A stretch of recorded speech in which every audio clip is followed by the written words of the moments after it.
Welcome to Alumni Live, the podcast. These are conversations with Grand Valley State University film and video graduates about the industry, the film video major, and alumni profiles. Welcome back to Alumni Live, the podcast. My name is Elena Chiu, and I am a third-year film and video student interested in producing and editing. I wanted to explore disability and accessibility in filmmaking, and through my research, I found Forward Doc, a worldwide community of disabled filmmakers. They connected me with Ariel Baska, a multi-award-winning, multiply disabled, queer horror and documentary filmmaker who hosts Ride the Omnibus, a podcast parked at the intersection of pop culture and social justice, and who has also written multiple books. Her work has played in film festivals all over the world, and I'm honored to be able to speak with her today. Welcome, Ariel. Thank you so much, Elena. It's good to be here.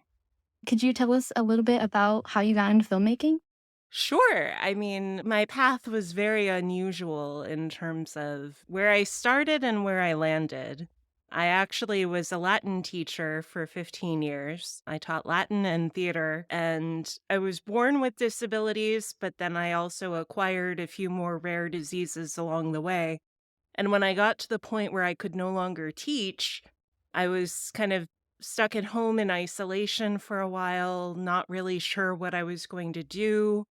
And really, I was unclear where I was meant to go at this point. And then after a year and a half of that, the pandemic hit. And by that point, I was like, no, I absolutely know what I'm meant to do. I'm meant to create a community because I didn't feel like I had community at that time. And so in the pandemic, I started my podcast, Ride the Omnibus. Started talking to a lot of different filmmakers and musicians and writers. And I realized very quickly, this is so easy. Anyone can make a movie, obviously. So I'll just do that, right? I had kind of a charmed year in that in 2021, I went on to Kickstarter. I raised $20,000 on Kickstarter, made a movie, Our First Priority, about medical gaslighting, where I sent a doctor to hell for telling a patient it was all in her head. And the film went on to win a lot of awards, and it's now playing on Alaska Airlines, actually. And it's had kind of a charmed life as the first thing I ever did. But it's really incredible to me that my pathway into filmmaking was so very unusual, but it's the only way I could have done it because really, to be a person with disabilities on a film set, you also have to be the person who has the power to make change happen on a film set and to tell people this is how it has to be. One of the things that I'm doing a lot right now is also educating people on how they can increase accessibility in film sets as well. So that was how I got into it, but it's a little different now. Yeah, one thing that we learn in film is nobody takes the same path, and we all just end up where we end up. In line with Our First Priority, were there challenges and strategies that you considered while directing during COVID and as a person with disabilities on making your set inclusive? Absolutely. So there were a lot of challenges that we faced in general. I would say one of the biggest ones was the fact that I was having migraines every 4 hours. And so we had to learn to work completely differently. We created a completely different workflow, one that said we couldn't work more than an 8-hour day any given day. Part of that was also having a child actor on set, because with a child actor on set, we couldn't work more than 4 hours anyway at a time. And so that meant that we structured everything very carefully. We made sure that the timing of everything on set was structured so that people got the shots they needed, but then could quickly move on to the next thing, and that we could maximize our time in whatever way we needed to. One of the things that was absolutely crucial for me was also that I was directly talking to my actors because I am deaf in one ear and blind in one eye. And so for me, it's really hard to communicate if you're always communicating from Video Village with the people who are on set. What was really effective was to have the actors actually come to me between takes, and we could have a powwow about what was going on in a given scene and what would be the most effective thing moving forward. One of the other things that was absolutely crucial was that everybody I worked with was completely aligned with me. Everyone who was a part of this film had an experience with medical gaslighting.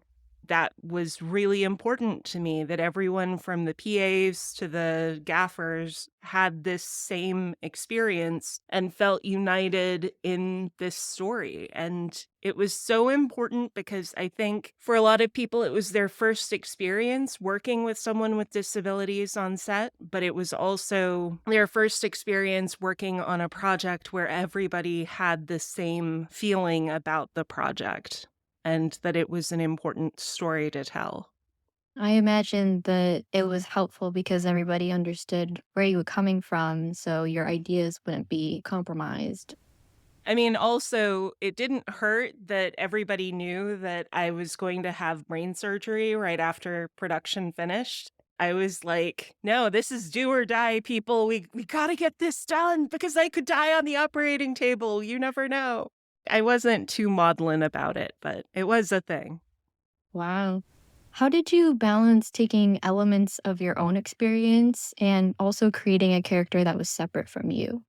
To a certain extent, it was easy because I have so many stories from so many people I know over the years who have experienced medical gaslighting in some form or fashion and have been told repeatedly by doctors that there's nothing really wrong. The test shows up as normal, so what you're experiencing can't really be real. Because I have known so many people who've had similar experiences, it was very easy to delineate a world where it's based somewhat on my experience, but it goes beyond that to try to create something a little more universal and a little more well-rounded, I would say, in terms of both a critique of the healthcare system that creates these circumstances where doctors don't have the time and the energy to actually explore what's really going on with someone. And so they take the easiest way out, which is to say, oh, it's your anxiety, oh, it's your depression, and just stop there.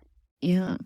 So I saw that you're working on a film called Shining in the Dark about a blind projectionist who starts to see images of her dead daughter. And your slides were really interesting when I was looking at the cinematography. Would you be willing to talk about that and how you were cinematically representing your character's disability? Absolutely. So, Shining in the Dark is a project I've been trying to get made for a while. It's been hard to raise the funds to make it happen. But one of the things that was most intriguing to me about this particular project was looking at how blindness is represented on film. For me, because I'm blind in one eye, people are constantly asking me, like, okay, so what do you actually see out of your blind eye? Because the thing that we see represented in media almost always is that people who are blind have no vision and that there is absolute darkness, which is not at all the case. There is an absolute spectrum of vision that people experience, and there are so many different places along that continuum where you could experience anything from light and color to shadow. It's really interesting to me to envision a different kind of world of sight. It's much more interesting to think about not just necessarily blurring out everything or creating darkness, but creating color and light in unusual ways and having an interesting interplay between the world of reality and unreality and hallucination combined with disability in this sort of nebulous way that feels more creative and more powerful. I would love to see that. I think it's so interesting. Is it a horror? Yes, it's a horror film. So, how do you navigate the complex relationship of horror and disability? Since horror, in particular, disability has been used as like, oh, it's scary and it's bad and it's evil.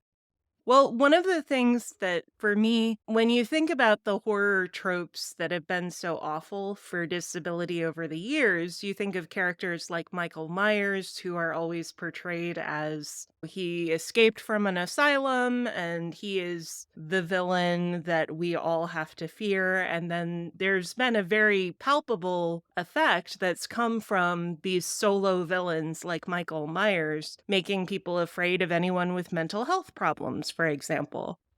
The thing about that is that we're afraid of the solo villain. It's really important for us to, in worlds of horror, not necessarily have one person with a disability on screen and have only that person be the villain.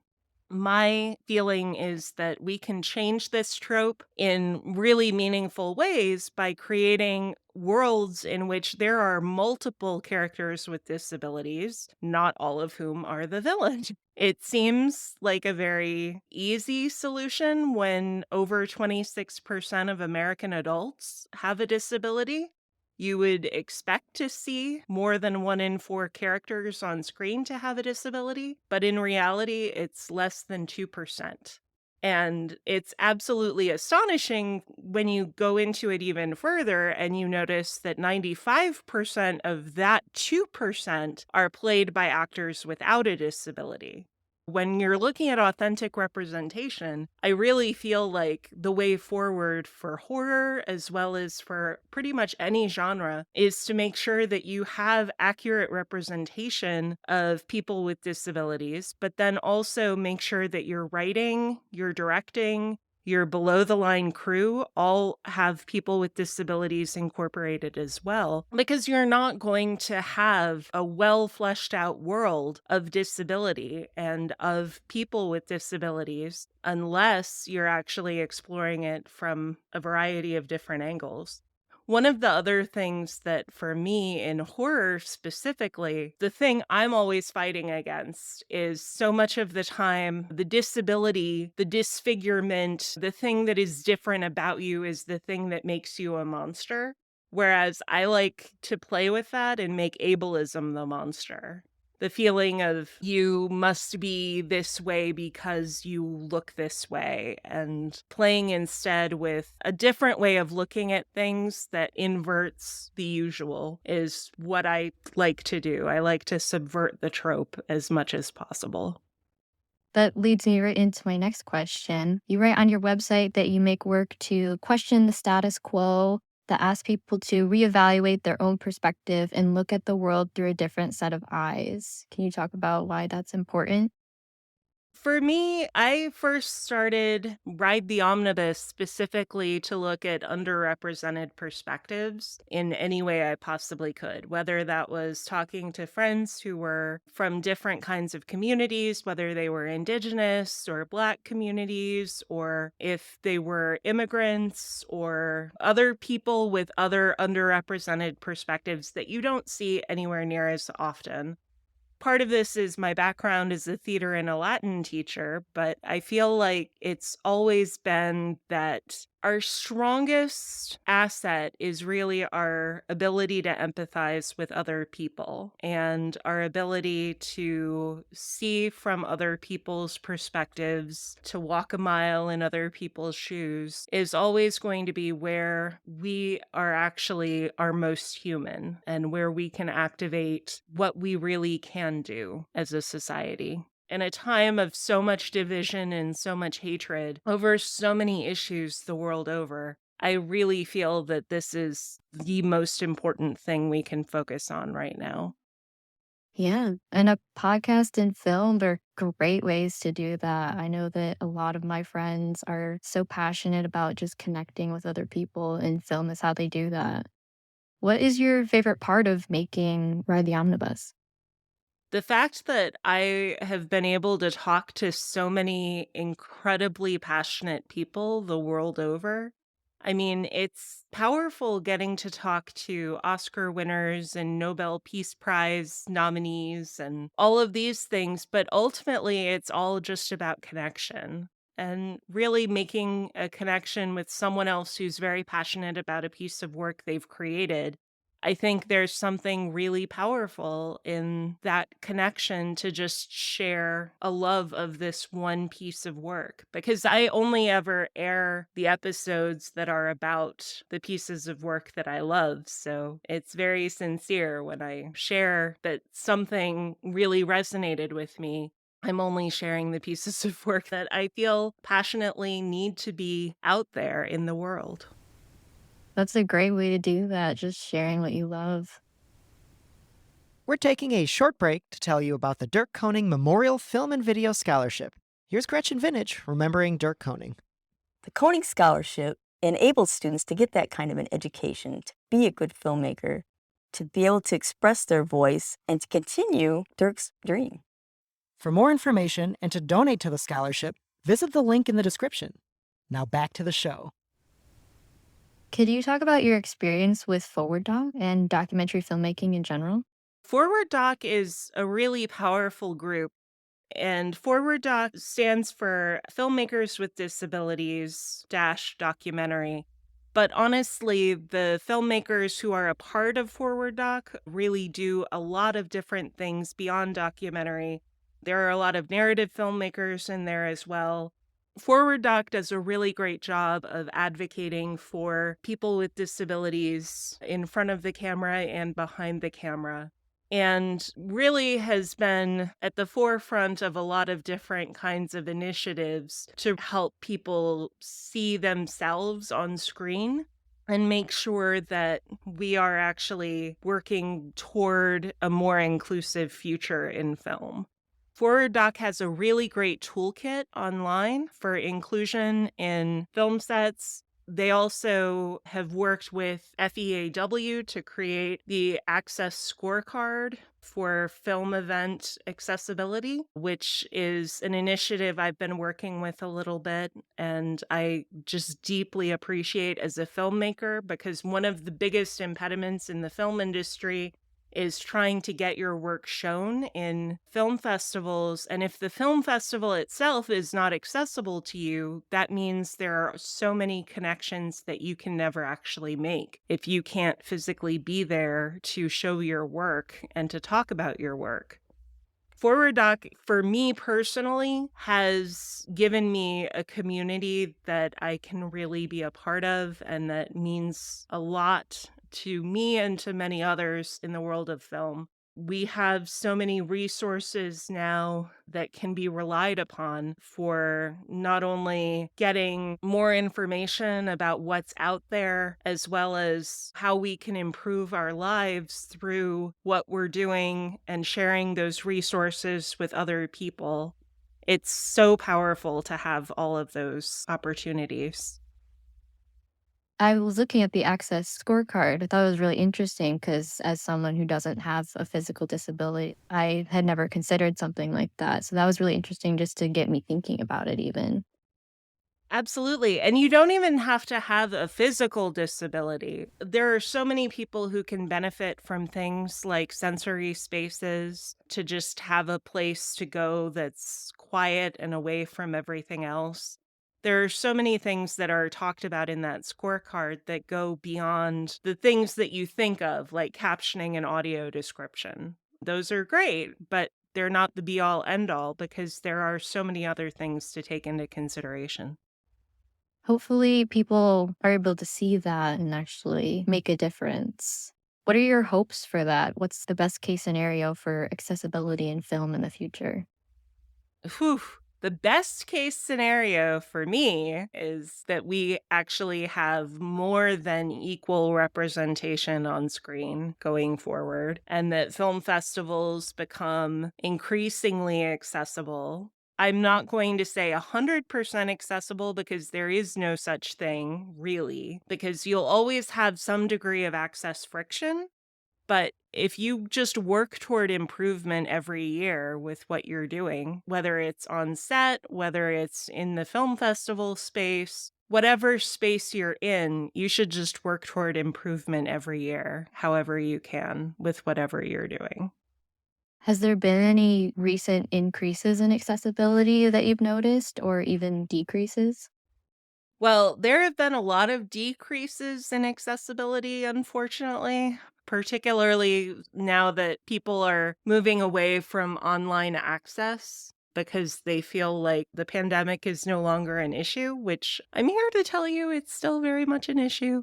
But one of the things that we've noticed a lot is that film festivals that really invest in captioning has become a little more de rigueur in the last year or so than it ever has been before. We've noticed that people who include captions on social media posts are more likely to have more engagement. And as a result, a lot of festivals have taken to incorporating captions more often. And those are things that I think everyone can agree on actually do improve your experience of content.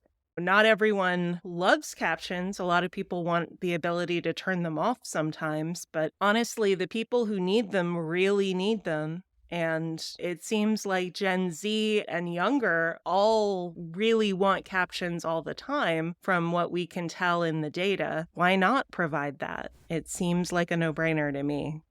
I totally agree. And you're definitely right on the Gen Z thing. So many people my age, we put captions on. Do we necessarily need them? No, we can get by without them. But a lot of us just like it so much better. It makes complete sense because it's giving your brain another way to process the information. Exactly. In that way, if characters have an accent or even if we just miss a word, we can still make sense of what's happening in the scene. And I know for Instagram videos, sometimes I'll watch them on silent in public. So having captions is a way to still understand what's going on without having to turn my volume up or find my earbuds. Exactly. Could you expand a little bit on how the pandemic is still an issue for people with disabilities? Absolutely. So for me, for example, I don't have a suppressed immune system, but I have a lot of friends who are immunosuppressed. And so as a result, I can't interact with them unless I've been masking very diligently and very carefully every time I've been out in the world. One of the things that I think a lot of people take for granted is the fact that we've had this sort of return to normalcy. But meanwhile, COVID numbers are still through the roof at this stage in the winter months where we know COVID tends to spike quite a bit after Thanksgiving. And we also know that most hospitals are at capacity. And so, for those of us with immune systems that are not as strong, it's always going to be a problem to actually receive the care that we need when we need it. And so, one of the things that I think people generally heard over and over again in the pandemic was that the lives of the disabled were not really worthy. They heard this by saying, oh, the only people who will be affected are the elderly or the immunosuppressed or people in nursing homes. And through repeated communication of that only those people would be affected, we also heard coded in that our lives were not worthy compared to everyone else's. And so when you're telling more than a quarter of the population that their lives are not worthwhile, that ultimately is a huge problem. Additionally, in this day and age, we're still dealing with a lot of the fallout from that because so many people died, so many people have long COVID now and are still really trying to deal with the fallout from everything that has been going on for the last 3 years. Right. Yeah. What advice do you have for current filmmakers who are disabled and current filmmakers who aren't? Well, my biggest piece of advice for current filmmakers that are disabled is to just make movies. Just get your work out there however you can. Push. It's hard, but you can create new ways of doing old things. And one of the things that's most important is to connect with other people who are doing the same things. So join groups like Forward Doc. There are also groups out there like Respectability that are helping where they can to push the representation of disability in the media. And I think it's so important for people without disabilities to really be supporting people with disabilities however they can in their work as well, either by making sure that they're actually hiring people with disabilities so that they have a representative cast and crew, making sure that they have accessibility written into what they're doing as well. Because one of the things that we know is that not everybody with a disability has a visible disability. And so it's really important to bake accessibility into what you're doing on set as well, so that everyone can be comfortable and that your processes can include everyone. Absolutely. I would say as producer, I have food allergies, so I always make sure to ask my crew and my cast if they have any dietary restrictions when planning out all of our meals because I know that people need to eat on set and I don't want anybody to be left out. That's so important. And that's certainly one example of how you can improve that on set. How do you go about making sure that your accessibility needs are met on a set? So far, the biggest thing is making sure that there is one point person who I can approach about accommodations who is not the director and is not someone who has the ability to fire me on set if they don't like what they hear. One of the things that I think is so important is to have an access coordinator, just one person who is responsible for saying, we have these needs on set that need to be taken care of, and this is how we're going to do it. And as long as there is one point person that I can talk to about accommodations, I can always kind of negotiate for what I need with that person without too much difficulty at all. And so it's really important, I think, to always have the ability to talk to someone who is a third party and is not biased in one way or another to say, oh, we can't do that. But they're actually focused on specifically helping however they can. Yeah, that's a great point. Are there any specific things that you might want small filmmakers to know? Because right now in school, we're usually in crews of 6. So we're pretty small, we're pretty low budget. But what are things that we could do, like captioning, that we could do relatively easy that can make our films and our sets more accessible? Absolutely. So I would say with everyone, whoever you are, is to start where you are. Start by trying to make things accessible in small ways, but also make sure that you're making it accessible for the team that you have. One of the things that I think a lot of people get hung up on is, well, if I can't make my set completely accessible, why even try? But what you can always do is try to make it accessible for the crew that you have and the crew that you want to have on a project. One of the easiest ways to do that is to appoint one person in charge of collecting any access requests, etc. So if someone is sensitive to fluorescent lights, for example, because it might cause them migraines or headaches, you can just look at a way of restructuring so that you have the lights off and you have alternative lighting sources instead for some of the time. Or alternatively, when it comes to food allergies and so forth, you could have alternative foods available from Crafty when you need that. There are all kinds of different things you can do, but one of the things that I really love to do is always incorporating an access check before any event on set of any kind, where you actually go through and ask people just point blank, do you have any needs that we have not covered here so far? This is where you go for a sensory-free space if you need some kind of time away from what's going on set. This is where you go if something happens emergency-wise. Access checks are so incredibly important to safety as well as accessibility, and I think that's such a really important thing to incorporate. I'm definitely going to be putting that on my list to make sure that I'm checking with everybody on things like that. Is there anything else you would want our listeners to know about accessibility in film? The most important thing is that the willingness comes before anything else. So the willingness to change really is where everything comes from. It doesn't come from money. A lot of people have this inaccurate perception that you have to have money to provide accessibility. And that's not really true. You just have to have willingness to try and to do things a little differently. I would argue pretty much always that the most important thing is just having the drive to change things, to make things better. Awesome.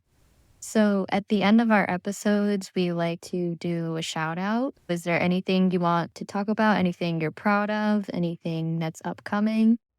Oh, absolutely. So I'm currently working on a documentary called Monstrous Me that is about my relationship with cinematic monsters. The work sample that's specifically about my relationship with Freddy Krueger is out there now. I love creating this, and it's so important to me.